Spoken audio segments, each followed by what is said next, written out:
The horror began in June 1984. Los Angeles was under siege. Death waited in the dark at the hands of a man they called the Night Stalker.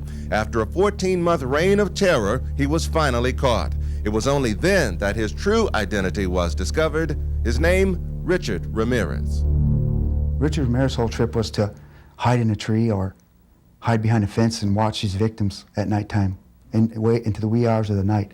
And then, while they slept, creep in, like a coward, and kill them. The Night Stalker killed at least 13 times, 13 people who were awakened in the night to face death. At least 15 others survived his brutal attacks. I didn't particularly care for people. In a rare interview, Ramirez refused to discuss his own crimes, but had this to say about serial killers. A serial killer comes about by circumstances and like a recipe: poverty, drugs, child abuse. These things, contribute to a person, to a person's frustration and anger, and at some point in life, he explodes. Perhaps for Richard Ramirez, that anger and frustration turned to rage, which he in turn took out on his victims. His killings were so sadistic and brutal that even experienced detectives were shocked. Well, he took a woman in her 60s and stomped her to death with his foot, leaving an imprint of a shoe on the side of her face. From that to just executing somebody upon walking into a room after he entered a house. He strangled, he used a ligature, he used a tire iron on a young girl, beat her, left her for dead. Will your anger subside if you had to wipe up your mother's blood? I couldn't finish it. I had to leave my brother to finish that chore. Why on earth would you have hurt those people? Why did you kill those people? No comments, no comments. I cannot answer that at this time. What was Richard's motive?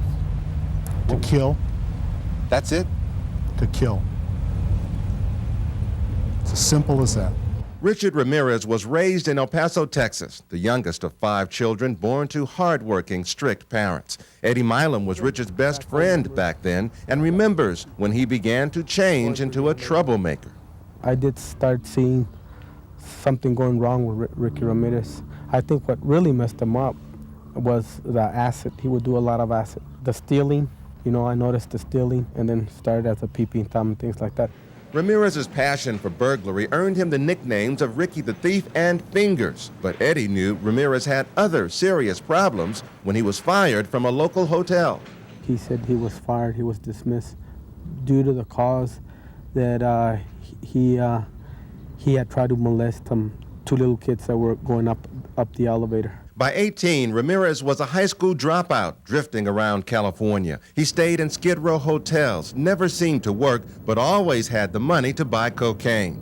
Friends say the Richard Ramirez they knew didn't date and wasn't the type to commit such heinous crimes. But convicted murderer Martin Kipp, who befriended Ramirez in prison, says he heard another side of the Night Stalker. Richard told me he needed to associate gruesome violence with sex in order to be completely satisfied. He also told me that he had to violently fantasize about his victims before he could go away sexually gratified. They are desires, whereas if I didn't give in to them, I would be crushed by them. I believe in the evil in human nature. This is a wicked world, and in a wicked world, wicked people are born. I'm not going to blame society, my race, or people, or anything. It is up to the individual like myself to keep on knocking on whatever door they want to get into. Because the victims and the methods of killing were so diverse, many experts felt there was no one Night Stalker. Detectives Carrillo and Salerno disagreed and finally broke the case by matching shoe prints. The subsequent trial turned into one of America's most notorious courtroom dramas, punctuated by continual outbursts from Ramirez. Parasites. In that trial, Ramirez's fascination with Satanism emerged. As far as Satan is concerned, I believe in a malevolent being. His description eludes me, but I have felt powers that are evil. After an 8-month trial, Ramirez was convicted of all 13 murders and given multiple death sentences. I don't care about myself, really. I don't care about what happens to me. I never did, really.